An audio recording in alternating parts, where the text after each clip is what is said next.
పవన్ కళ్యాణ్ గారు ఒక నిర్ణయం తీసుకున్నారు, హై లెవెల్ బ్రిడ్జ్ అని చెప్పి అవినిగడ్డలో లంక గ్రామాల గురించి అనౌన్స్ చేశారు.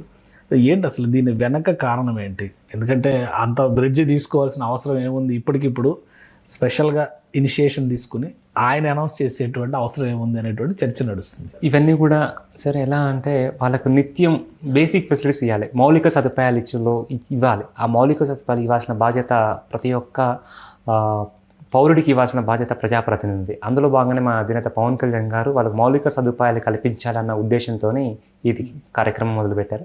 ఈ కార్యక్రమంలో మొదలుగా మెయిన్గా ఏంటి అంటే అక్కడ ఉన్న లంక గ్రామాలకు కనెక్టివిటీ ఉండాలి. కనెక్టివిటీ లేని ఏం చేయలేదు. ఎందుకంటే అక్కడ మొత్తం ఆ కనెక్టివిటీ లేకపోవడం వల్ల వీళ్ళంతా కూడా చైతన్యం రాదు. చైతన్యం రాకపోతే ఇది ఇంకా బ్యాక్వర్డ్గా వెళ్తుంటారు. సో ఏంటంటే కాంగ్రెస్ ప్రభుత్వంలో ఇలాంటి ఎక్కువ ఉంటాయి సార్, చైతన్యం రాకుండా చూస్తారు. వైఎస్ఆర్ కాంగ్రెస్ కానీ ఇదంతా కూడా ఒకటే రకమైన బ్యాచ్.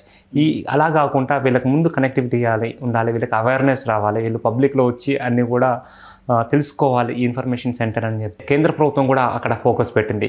ఎందుకు అక్కడ డెవలప్మెంట్ చేయాలి, అక్కడ కనెక్టివిటీ పెరగాలని దాని మీద పెట్టారు. దానిలో భాగంగానే ఏదైతే వైఎస్ఆర్ గవర్నమెంట్ ఏదైతే వాటిని మినిమం మెయింటెనెన్స్ చేయకపోవడం వల్ల ఇప్పుడు 50 కోట్ల రూపాయల వరకు అదనంగా ఖర్చు అయ్యే అవకాశం ఉంది. ఎందుకంటే వాటిని ఆటోమేటిక్ గేట్స్ ఓపెన్ అయ్యి క్లోజ్ అయ్యే సిస్టమ్ని అది చాలా సంవత్సరాల క్రితం పెట్టినవి సార్. ఇప్పుడు ఏదో ఈ 5 సంవత్సరాలు 10 సంవత్సరాలు పెట్టినవి కాదు. వాటిని ప్రాపర్గా మెయింటెనెన్స్ చేయాలి. మెయింటెనెన్స్ చేయకపోవడం వల్ల ఆ భారం అనేది ఎక్కువ పడుతుంది. అది 3-4 కోట్లతో పోయే మెయింటెనెన్స్ని ఈరోజు 50 కోట్లకు తీసుకొచ్చింది సార్.